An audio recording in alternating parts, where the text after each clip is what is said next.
Kau beri kedamaianmu,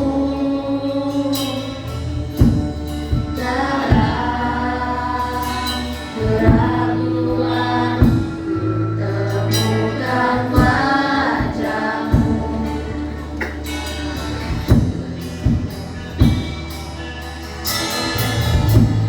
Karena pengorbananmu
berkuasa, sanggup bangkitkan.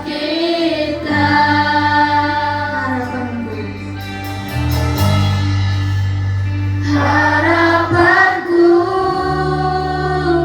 di dalam-Mu, hanya Kau Yesus Tuhanku. Ku percaya, ku aman dalam-Mu.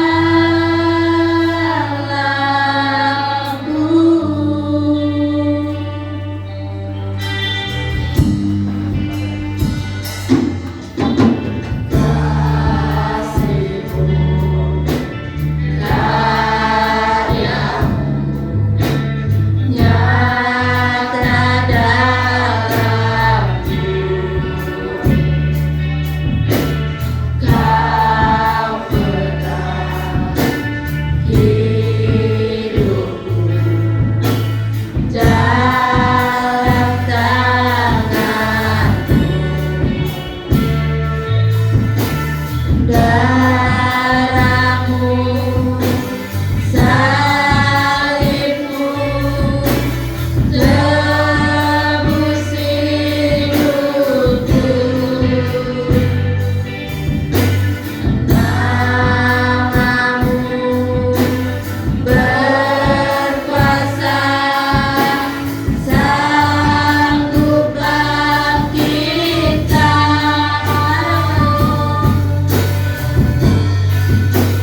Harapanku di dalam-Mu, hanya Kau Yesus Tuhanku. Ku percaya, ku aman dalam-Mu.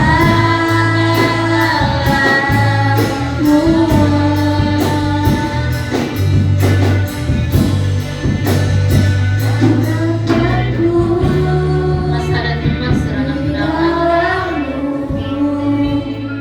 hanya Kau Yesus Tuhanku. Ku percaya, ku aman dalam-Mu. Harapanku,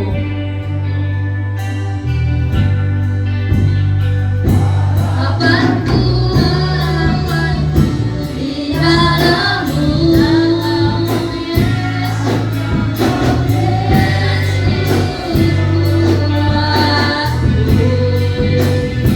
ku percaya, di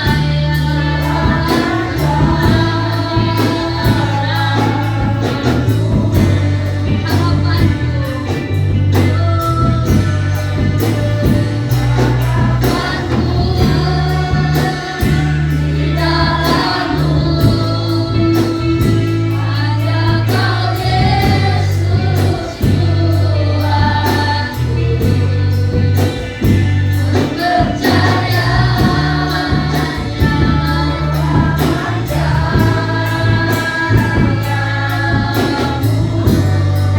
Ku percaya,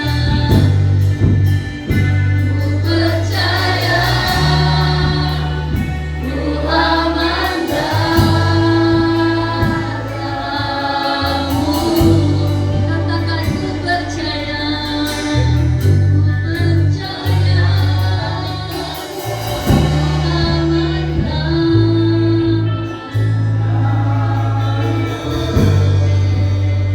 Bapa kami dalam surga, Bapa Sani, kami bersyukur dan terima kasih Tuhan, karena Engkau begitu baik dalam kehidupan kami, karena Engkau lah harapan kami, karena Engkau lah sumber kekuatan kami, sehingga kami aman dalam Engkau, Tuhan Yesus. Bapa Sani, kami bersyukur karena hari ini kami ada di tempat ini untuk memuji dan memuliakan Engkau, Bapa. Bapa dalam surga, saat ini kami berdoa agar Tuhan memberkati setiap pribadi kami pada hari ini. Lihat dari persembahan yang sudah kami berikan, berkati anak-anakmu yang memberi, akan memberi Tuhan, berkati kami bersama Tuhan, karena Engkau sumber berkat dalam kehidupan kami. Bapa Sani, kami datang kepada Engkau, kami menyerahkan masa dan tempat ini untuk kami mendengar firman Tuhan pada pagi ini. Bapa, hamba-Mu tidak punya apa-apa. Hamba-Mu adalah manusia yang biasa.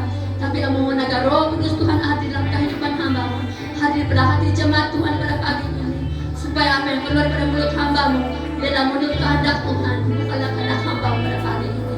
Bapa dalam surga, saat kita mengkosongkan hati kami, pemikiran kami, bahkan kehidupan kami, dan kami berisi dengan rahasia firman Tuhan pada pagi ini, agar kami dikuatkan pada tahun 2024 ini, kita berjalan bersama-sama dengan Engkau Tuhan Yesus. Karena Engkau adalah harapan kami, Engkau adalah kekuatan kami, dan Engkau adalah menghibur kami Bapa. Bapa dalam surga, masa depan kami serahkan tangan yang telah beri Tuhan selamat kami. Amin. 15 hingga yang ke-15. Kita sama-sama melihat dalam Keluaran 33 ayat yang ke-13 hingga yang ke-15. Sudah saya kirim di WhatsApp gereja, jadi semua ayat di situ. Kalau saya lupa kamu angkat tangannya. Oke. Saya akan baca tajuk di atas. Musa minta penyertaan Tuhan di gurun. Ayat yang kita lihat dalam firman Tuhan ini. Ini menandakan kepribadian Musa. Musa adalah seorang yang sangat-sangat mengandalkan Tuhan dalam kehidupan dia. Sekalipun dia sudah dipilih oleh Tuhan, tetapi dia tidak bermegah. Walaupun dia adalah pilihan Tuhan, tetapi dia tetap berserah kepada Tuhan. Dia tetap hidup mengandalkan Tuhan di dalam kehidupan dia. Karena dia tahu bahwa dia manusia biasa. Dia tidak sanggup menghadapi segala liku-liku kehidupannya di dalam muka bumi ini. Itulah sebabnya dia berkata bahwa dia tidak akan berjalan kalau Tuhan tidak membimbing mereka, kalau Tuhan tidak berjalan bersama-sama mereka dalam kehidupan mereka. Jadi pada tahun 2024 ini, kalau Musa mengandalkan Tuhan, kita juga harus mengandalkan Tuhan sepanjang 2024. Karena kita tahu apa yang terjadi ke depan. Kita tidak akan menoleh ke belakang lagi, tetapi kita akan maju, dan umur kita juga akan lebih meningkat. Jadi itulah sebabnya Musa, dia tetap mengandalkan Tuhan dalam kehidupan dia. Karena dia tahu apa yang terjadi di masa depan dalam kehidupan kita. Jadi begitulah kita hari ini. Pada tahun 2024, kalau kita mau berjalan bersama dengan Tuhan, apapun yang kita lakukan, kita tidak akan sendirian, sebab Tuhan ada bersama dengan kita. Itulah sebabnya kalau masa-masa lalu kita, mungkin kita hanya jadi orang Kristen saja, tapi tahun 2024, marilah kita bukan hanya menjadi pengikut Kristus, tapi kita adalah orang-orang yang mengandalkan Tuhan di dalam kehidupan kita. Kita adalah orang-orang yang percaya kepada Tuhan. Apapun yang terjadi, kita tidak akan menoleh ke belakang, tetapi kita akan memandang kepada Tuhan Yesus di dalam kehidupan kita. Kalau kita melihat Musa, dia tetap mengandalkan Tuhan. Kalau dia memimpin bangsa Israel keluar daripada Mesir, mereka banyak halangan, banyak cabaran. Bahkan Musa sendiri pun dia pernah marah kepada bangsa-bangsa Israel. Kata Tuhan, kau tunjuk saja itu batu. Apa yang Musa buat? Dia pukulkan batu itu. Dia pukul batu itu dengan kemarahan dia. Sedangkan kata Tuhan, kau harus tunjukkan tongkatmu saja. Tapi Musa dia mengikut dengan perasaan dia. Dia pukul itu batu, sehingga batu itu mengeluarkan apa? Mengeluarkan air. Sehingga bangsa Israel melihat mujizat Tuhan terjadi. Tetapi bangsa Israel seorang yang tegar hati. Mereka mau lagi yang lebih pernyataan Tuhan. Tapi Musa dia tetap percaya kepada Tuhan. Dia tetap mengandalkan Tuhan di dalam kehidupannya pada waktu itu. Jadi kita sebagai orang Kristen hari ini, jangan kita mengandalkan kekuatan kita. Jangan kita hanya berharap kepada apa yang ada dalam dunia ini, tetapi berharaplah kepada Tuhan. Karena setiap orang yang berharap kepada Tuhan, dia buktinya mereka minta penyertaan Tuhan. Apa yang dikatakan di sini bahwa ada 3 perkara yang sangat penting kita belajar daripada Musa. Yang pertama, kita belajar bergantung sama Tuhan. Kita tidak bergantung kepada kehidupan kita. Kita tidak bergantung pada aset-aset yang kita punya, tetapi kita bergantung kepada Tuhan. Dan yang kedua, kita bergantung sama Tuhan, sebab ada kekuatan di dalam kehidupan kita. Dalam hal yang ketiga, kita bergantung kepada Tuhan. Kita tidak akan menyalahkan Tuhan apapun yang terjadi dalam kehidupan kita. Mengapa? Karena kita tahu Tuhan ada bersama-sama dalam kehidupan kita. Ketiga hal inilah kunci bagaimana kita bersuka cita melangkah tahun 2024. Walaupun kata orang Cina, mereka punya ramalan, saya baca-baca di tengok itu, bilangnya apa tahun apa ini? Bukan, iyalah tahun naga, tapi bilangnya apa itu? Tahun yang baik lah, tahun yang beruntung. Apa pansoi, kada tahu saya. Bilangnya di situ, tapi baru saya baca, apalah dia cakap ini. Sebab lagunya Cina kan, jadi saya baca ada situ. Oh, rupanya tahun ini adalah tahun keberuntungan, bilang orang Cina. Tahun keberuntungan bilangnya. Jadi walaupun tahun keberuntungan, tetapi kita harus orang Kristen, kita harus mengandalkan Tuhan. Kalau kita mengandalkan Tuhan, pasti kita akan beruntung kan. Pasti kita sukses menjalani segala aktiviti pekerjaan kita di dalam dunia ini. Tetapi bilangnya di bawahnya, apalagi di bawahnya, kita harus sabar. Sebab kalau kita tersentuh hati kita, pasti kita akan jadi marah bilangnya kan. Kita akan menjadi marah seperti naga itu. Kalau dia sudah pasti keluar api daripada mulut dia kan. Dia menyerang musuh-musuhnya.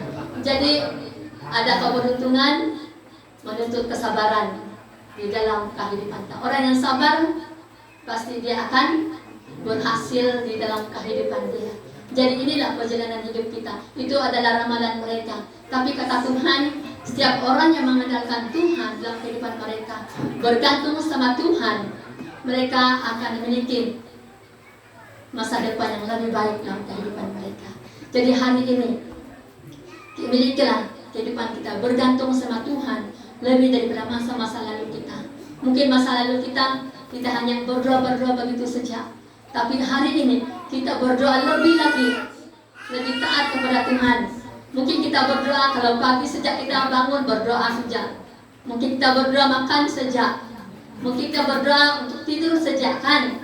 Tapi tahun ini lebih untuk berdoa untuk diri kita sendiri, supaya Tuhan memberikan sesuatu yang terbaru dalam hidup kita untuk lebih bergantung kepada Tuhan. Sebab tahun 2024 walaupun banyak tafsir bahwa tahun keberuntungan, sebab tahun-tahun yang lalu mungkin tidak beruntung sebab ada COVID kan. Tapi tahun ini kita beruntung sebab sekalipun ada COVID melanda, tetapi kita tidak seperti tahun-tahun yang lalu. Kita tidak bebas membuat pekerjaan kita. Tetapi hari ini kata firman Tuhan bahwa setiap orang yang ingin beruntung dalam kehidupan dia, baik secara rohani bahkan jasmani, mereka harus hidup mengandalkan Tuhan di dalam kehidupan kita setiap hari. Sebab apa yang dikatakan di sini bahwa dalam ayat yang ke-14 membuktikan pernyataan Tuhan dalam kehidupan umatnya. Hingga Tuhan akan membimbing dan berikan ketentraman di dalam kehidupan kita. Bahkan Dia berikan kelayakan dan damai sejahtera di dalam kehidupan kita. Semua orang Kristen akan menerima ini kalau kita bergantung kepada Tuhan. Kalau kita tidak alami ini, selidikilah diri kita. Mungkin selama ini kita hanya bergantung kepada kekuatan kita, kita hanya bergantung pada pekerjaan kita hanya sibuk dengan hal-hal dunia ini. Tapi selidikilah hati kita pada saat ini. Kalau kita tidak mengalami semua ini, kita minta agar Tuhan menunjukkan sesuatu yang luar biasa di dalam kehidupan kita setiap saat. Karena Tuhan menyatakan dalam kehidupan kita, bagi mereka yang hidup mengandalkan Tuhan, hidup bergantung kepada Tuhan. Maksudnya mengandalkan Tuhan dan bergantung seperti kita sebagai anak-anak kita. Anak-anak kita yang masih kecil, hidup mereka masih bergantung kepada ibu bapak mereka. Dan mereka hanya mengandalkan ibu bapak mereka, sebab mereka tidak tahu apa-apa. Nah, begitu juga kita sebagai orang Kristen. Kita tidak tahu akan terjadi masa depan kita, tetapi kita hanya percaya, beriman, dan melakukan segala kehendak Tuhan dalam kehidupan kita, dan tetap mengandalkan Tuhan dalam kehidupan kita. Apapun yang terjadi masa depan, kita tidak akan digoyahkan. Karena kenapa? Kata firman Tuhan, jika Tuhan akan membimbing, memberikan ketentraman dan juga kelayakan untuk menerima damai sejahtera di dalam kehidupan kita yang percaya kepada Tuhan. Jadi ingatlah hari ini, kalau kita tidak mengalami semua ini, selidikilah kehidupan kita dan mulailah hidup baru dalam Tuhan. Pasti kita akan memiliki kemenangan di dalam Tuhan Yesus. Jangan kita hanya memikir masa lalu kita. Kalau sudah limpaslah, tetapi mulakan yang baru. Dan kata firman Tuhan, sesungguh yang lama sudah berlalu, yang baru akan datang di dalam kehidupan kita orang-orang percaya. Jadi hari ini kita harus mengandalkan Tuhan di dalam kehidupan kita. Sebab kata firman Tuhan, bahwa setiap orang yang mengandalkan Tuhan, mereka akan mengalami masa depan yang lebih baik di dalam kehidupan mereka pada saat ini. Apa dikatakan oleh firman Tuhan dalam ayat yang ke-13, ayat yang ke-14? Musa sendiri menyatakan, kalau Tuhan tidak membimbing kami, menuntun kami dalam perjalanan kami ke padang gurun, janganlah suruh kami pergi. Apa kata firman Tuhan ini? Musa meminta penyertaan Tuhan. Mereka tidak akan menjalani keluar dari Mesir untuk menuju kepada tanah Kanaan, karena mereka tahu di padang gurun banyak kekurangannya, tidak ada airnya, tidak bahan-bahan makanan. Tapi oleh karena kata Tuhan, aku akan membimbing kamu, dan Dia akan menuntun perjalanan mereka. Dan ternyata sekali Tuhan sudah menyertai. Sekalipun Musa tidak masuk kepada tanah Kanaan, tapi bangsa Israel telah dilayakkan masuk. Mengapa? Tapi dia dapat melihat bagaimana keindahan daripada gunung Yeson, dia melihat tanah Kanaan. Tetapi Tuhan juga memperhatikan dia di dalam kehidupannya. Dan Tuhan telah menyatakan bahwa Dia akan memberikan dia kekuatan, memberikan dia keselamatan dalam kehidupan dia, karena dia tetap mengandalkan Tuhan dalam kehidupan kita. Jadi hari ini apapun yang kita lewati, ingat bahwa kita harus belajar mengandalkan Tuhan di dalam kehidupan kita. Ingatlah dalam ayat yang ke-33, Keluaran 33 ayat yang ke-13 dan yang ke-14. Jadi sebelum kita mulakan suatu kehidupan kita, mintalah bimbingan daripada Tuhan, mintalah penyertaan Tuhan dalam kehidupan kita, supaya apa yang kita lakukan masa 2024 ini biarlah menurut kehendak Tuhan, bukan kehendak kita. Tapi kadang-kala kita mau menurut kehendak kita, kan? Kita mau apa yang kita doakan, itu juga yang kita mau terimakan.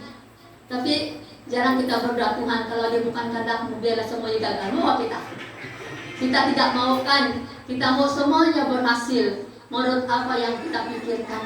Seakan-akan kita ini mau menjadi Tuhan dalam hidup kita, kan? Tapi apa yang harus kita lakukan bagi seorang orang percaya, bagi orang yang mengandalkan Tuhan? Kita minta daripada Tuhan apa yang kita mau, tapi biarlah menurut kehendak Tuhan dalam kehidupan kita. Jadi apapun cabarannya, apapun yang harus kita lewati, terima saja, sebab kita sudah berserah kepada Tuhan. Bukan begini, tapi kita berserah kepada Tuhan. Kalau begini kita meminta saja, kita tidak berserah penuh kepada Tuhan. Kadang-kadang kita meminta saja, kan begini, Tuhan saya mau ini, saya mau ini, tapi berserahnya tiada. Tapi orang yang berserah kepada Tuhan, mereka akan menerima apa yang mereka terima dalam kehidupan mereka. Karena kata firman Tuhan, setiap orang yang mengandalkan Tuhan, dia akan menerima bimbingan, penyertaan Tuhan di dalam kehidupan mereka. Kalau kita lihat sejarah bangsa Israel keluar dari Mesir kepada tanah Kanaan, Tuhan telah memperlihatkan mukjizatnya kepada bangsa Israel ini, sehingga pada mereka tidak punya makanan, diberikan manna, dan apapun yang mereka perlukan diberikan kepada mereka. Pada waktu siang mereka diberikan tiang awan, pada waktu malam mereka diberikan tiang api, dan dalam sepanjang perjalanan mereka dipimpin oleh Tuhan. Mengapa? Karena Musa mohon kepada Tuhan. Begitu sehingga mereka berhasil melewati apapun cabaran di padang gurun. Hari ini kita seperti mereka. Di dalam dunia ini kita seperti pengembara di padang gurun. Kita tidak tahu apa yang terjadi masa depan kita, tetapi kita percaya di masa depan pasti yang terbaik dalam kehidupan kita. Dan apa yang Tuhan beri adalah untuk keperluan kita sebagai orang-orang percaya. Itulah sebabnya kita hari ini kadang-kala kita seperti Musa juga, kadang-kala semua keadaan yang tidak senang dalam kehidupan kita, kita menyalahkan Tuhan. Tapi Musa, dia tetap diberkati oleh Tuhan. Pasti ada penyertaan Tuhan dalam kehidupan kita. Tapi hari ini dalam hal yang kedua, Tetaplah bergantung sama Tuhan, sebab di dalam Tuhan ada kekuatan.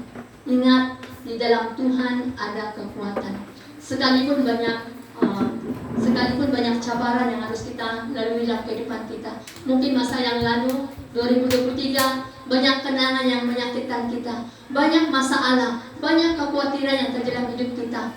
Tetapi tahun 2024, mari kita lewati semuanya dengan iman percaya kita kepada Tuhan. Seperti Musa minta penyertaan Tuhan dalam dia memimpin bangsa Israel. Demikian juga kita hari ini. Sekalipun tanggung jawab yang besar, tetapi kita tetap menerima dengan sukacita. Betulkah? Sekalipun banyak beban kita hari ini 2024, mungkin kita tahu untuk ke depan, tetapi kalau kita mengandalkan kekuatan daripada Tuhan, kita boleh melewatinya di dalam kehidupan kita. Karena penyertaan Tuhan terjadi dalam hidup kita. Tetapi kalau kita hanya mengandalkan kekuatan kita, kita hanya mengandalkan apa yang ada pada kita, semuanya adalah sia-sia. Semuanya akan mengecewakan kita sebagai orang-orang percaya di dalam kehidupan kita. Tapi kalau kita minta kekuatan daripada Tuhan, sekalipun banyak tanggung jawab yang besar yang kita tanggung dalam kehidupan kita, tapi kita tidak akan stres, tapi kita bahagiakan. Kita tidak akan stres, tapi kita bahagia. Karena Tuhan menyertai dalam kehidupan kita sebagai orang-orang percaya. Sekalipun kita banyak beban, masalah dalam hati kita, namun kita damai melewati dalam kehidupan kita. Jadi hari ini bukanlah karena kita ini mampu bertahan, tapi Tuhan yang memampukan kita untuk terus berdiri teguh di dalam iman percaya kita, sehingga kita boleh melewatinya dengan penuh kebahagiaan, dengan penuh ketenangan, damai sejahtera. Karena kata firman Tuhan, damai sejahtera yang kuberikan tidak sama seperti dunia ini. Jadi inilah janji Tuhan bagi kita, bahwa Tuhan akan berikan kita kekuatan di dalam kehidupan kita. Walau Tuhan tidak buka jalan, berarti itu bukanlah kehendak Tuhan. Jadi semua rencana kita tahun ini, kalau itu tidak terjadi, tidak tercapai, berarti itu bukanlah kehendak Tuhan. Bukanlah rencana Tuhan untuk hidup saya dan saudara hari ini, tapi itu bukanlah kehendak Tuhan. Jadi jangan kita paksa Tuhan di dalam kehidupan untuk melakukannya. Kalau kita hanya memaksa Tuhan, Tuhan saya mau ini, tetapi sebaliknya ada kekecewaan yang kita hadapi dalam kehidupan kita, karena kita memaksa diri kita untuk mencapai apa yang kita rencanakan dalam kehidupan kita, sehingga kita akan merasa stres, tekanan, karena kita menurut keinginan kita secara manusia. Namun dalam hal yang ketiga, dia menyatakan bahwa kita sebagai orang percaya, dia menyatakan di sini bahwa kadang-kadang kita mau, apa yang saya katakan tadi, bahwa kita Tuhan dalam kehidupan kita, karena kita adalah ciptaan Tuhan. Tuhan tahu apa yang kita perlukan, Tuhan tahu apa yang kekurangan dalam hidup kita, sehingga dia menyatakan jalan kita di dalam dunia ini bukanlah jalan Tuhan, tapi jalan Tuhan akan menuju satu kehidupan yang kekal dalam kehidupan kita sebagai orang-orang percaya.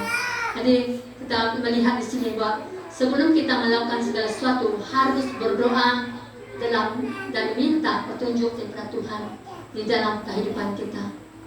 Kalau muda-mudi hari ini, kalau rencana mereka tahun ini, mereka ingin mencari pasangan mereka, berdoalah dulu, minta petunjuk daripada Tuhan. Dan kalau kamu mau rencanakan siapa mau bina ini, siapa mau buat ini, berdoalah kepada Tuhan supaya kamu tidak akan stres, supaya kamu tidak ada tekanan dalam kehidupan kamu, tetapi biarlah Tuhan berjalan bersama-sama dengan kita.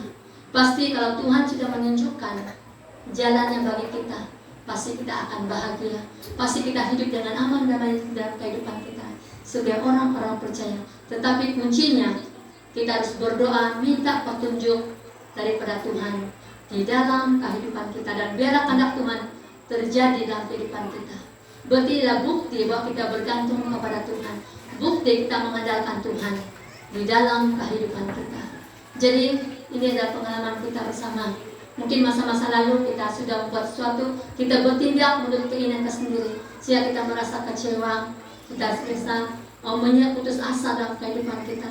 Tapi ingatlah firman Tuhan ini, bahwa kita harus berdoa, minta petunjuk daripada Tuhan, dan biarlah kehendak Tuhan yang terjadi, bukan kehendak kita yang terjadi. Saya seringkali berdoa, kepada Tuhan, sebab kita belum ada buat rencana tahun ini untuk gereja kita. Saya berdoa supaya Tuhan membuka hati kita, pikiran kita, apa rencana gereja kita pada tahun ini. Saya berdoa agar setiap kita dipakai oleh Tuhan untuk beri suatu rencana untuk kemajuan kita bersama, untuk kemuliaan Tuhan. Saya berdoa, saya katakan bahwa Tuhan, apapun rencana kami, gereja kami, biar Kau campur tangan. Dan bukanlah kehendak kami, tapi kehendak Tuhan yang terjadi. Karena kalau kita yang melakukannya, kita tidak mampu. Tapi kalau Tuhan ada bersama-sama dengan kita, pasti akan berhasil di dalam kehidupan kita, sehingga orang-orang percaya. Karena kita tetap mengandalkan Tuhan di dalam kehidupan kita. Jadi ingatlah bahwa bukti bergantung dengan Tuhan saat kita dipanggil menjadi berkat, dan kita minta dalam apapun yang kita minta, Tuhan akan berkat dalam kehidupan kita. Lalu dalam hal yang ketiga, hal yang terakhir yang kita belajar bersama-sama pada pagi ini adalah suatu peringatan bagi kita sebagai orang-orang percaya. Jangan menyalahkan Tuhan di dalam cabaran dan cobaan hidup kita, di dalam kehidupan kita. Kalau kita lihat di dalam Yakobus, kita sama-sama lihat ayat ini sebagai dasar firman Tuhan kita pada pagi ini. Kita lihat dalam Yakobus, menyalahkan kita pada tahun 2024, apapun cobaan kita, jangan pernah menyalahkan Tuhan di dalam kehidupan kita. Nah, kadang-kala kita sudah mengalami, kadang-kala kalau kita sakit, mengapa saya sakit begini? Tetapi kadang-kala itu kelalaian kita kan. Kalau kita tidak boleh, kalau saya tidak boleh kena hujan. Kalau saya kena hujan, terus saya selesma demam lah. Tetapi kita mau ikut keinginan hati kita. Kita mau juga, sedangkan kita sudah tahu bahwa itu tidak baik untuk kita. Jadi kita sentiasa mengikuti keinginan kita sendiri. Tapi kata firman Tuhan di sini, tapi selidikilah diri kita, apakah kita yang bersalah. Kadang-kala kita bersalah. Sepanjang bulan 12 itu saya sakit. Saya sakit sepanjang bulan 12 itu. Dan saya berdoa, Tuhan ampunilah saya. Sebagai seorang yang degil, saya katakan, ampuni saya dan sembuhkanlah saya. Tapi sampai melangkah pada tahun 2000 ini masih lagi ada sakit. Tapi saya katakan, syukurlah Tuhan, karena saya boleh berjalan, saya boleh bergerak. Terima kasih atas kesembuhan yang Tuhan berikan kepada saya. Jadi kita harus berterima kasih kepada Tuhan apapun yang terjadi dalam kehidupan kita, karena Tuhan akan mengampuni segala kesalahan kita. Dan Tuhan tidak akan mengingat masa lalu kita, tetapi Tuhan melihat masa ke depan hidup kita sebagai orang-orang percaya. Jadi apapun cabaran yang kita hadapi pada saat, ingatlah bahwa Tuhan Yesus tidak pernah mencobai kita, tetapi kita dicobai oleh keinginan kita sendiri. Dan Tuhan, Dia tidak pernah, Dia katakan di sini, tapi Dia menjanjikan kepada kita, barang siapa yang mengasihi Dia, mereka akan menerima kota kehidupan di dalam kehidupan mereka. Jadi apapun yang terjadi dalam hidup kita, selidikilah hidup kita di dalam kehidupan kita. Apakah kita ini mengalami cobaan dari diri kita sendiri atau keinginan kita di dalam kehidupan kita? Sebab seringkali kita, kalau kita minta petunjuk daripada Tuhan, memberikan kekuatan daripada Tuhan, pasti kita ada kekuatan di dalam Tuhan. Karena kita percaya, kita mengandalkan Tuhan dalam kehidupan kita sebagai orang-orang percaya dalam kehidupan kita. Jadi ingatlah bahwa firman Tuhan ini sentiasa menyertai kita, sentiasa mengingati kita bahwa pencobaan-cobaan yang kita alami tidak melebihi kekuatan manusia. Apa yang dikatakan dalam 1 Korintus 13 ayat yang ke-10 hingga yang ke-13. Dia katakan di sini bahwa kalau kita diuji dari Tuhan, hadapi saja dengan iman percaya. Sebab kata firman Tuhan, segala pencobaan yang kita alami tidak melebihi kekuatan kita, tetapi Tuhan akan menolong kita untuk berikan jalan keluar dari masalah kita, daripada cabaran-cobaan yang kita alami, Berarti Tuhan itu ada bersama-sama dengan kita di dalam kehidupan keseharian orang-orang percaya. Jadi ingatlah, kalau kita menerima cobaan, selidiki diri kita sendiri. Dan kalau kita menerima ujian, jalani sejak ujian kita dengan doa, percaya, beriman kepada Tuhan. Pasti kita akan bahagia dalam kehidupan kita sebagai orang-orang percaya. Dan dikatakan di sini bahwa Tuhan itu tetap setia di dalam kehidupan kita. Tuhan akan memberikan kekuatan karena Tuhan itu setia dalam setiap kehidupan kita yang hidup mengandalkan Tuhan. Dan tapi tangan Tuhan akan berikan jalan keluar sehingga kamu dapat menanggungnya. Tapi tetaplah mengandalkan Tuhan di dalam kehidupan kita sebagai orang-orang percaya. Jadi apapun cabaran kita 2024 ini, percayalah bahwa Tuhan akan berjalan bersama-sama dengan kita. Kalau kita mengizinkan Tuhan memimpin perjalanan hidup kita. Oleh itu firman Tuhan ini, sebagai kesimpulan firman Tuhan pada pagi ini, firman Tuhan ini mengajar kita untuk tetap hidup mengandalkan Tuhan dalam semua keadaan hidup kita. Dan bergantung sama Tuhan, ada kekuatan. Tidak menyalahkan Tuhan di dalam semua keadaan hidup kita. Dan apa yang terjadi dalam hidup kita, baik cabaran atau cobaan, kita tetap bertahan. Karena kita hidup di dalam Tuhan. Karena Tuhanlah harapan kita. Oleh itu marilah kita datang kepada Tuhan. Tapi marilah kita tetap mengandalkan Tuhan dalam kehidupan kita. Tetap bergantung kepada Tuhan. Bahwa kita akan menerima janji daripada Tuhan. Apa yang dikatakan dalam Yeremia 17 ayat ke-7. Kita sama-sama lihat ayat ini. 17 ayat yang ke-7. Sebagai suara pada Tuhan. Sekali lagi, diberkatilah orang yang mengandalkan Tuhan, yang menaruh harapannya pada Tuhan. Jadi setiap orang yang mengandalkan Tuhan, mereka akan diberkati di dalam kehidupan mereka. Jadi ingatlah, kalau kamu lemah, bacalah ayat ini supaya kita tetap berharap kepada Tuhan di dalam kehidupan kita. Ku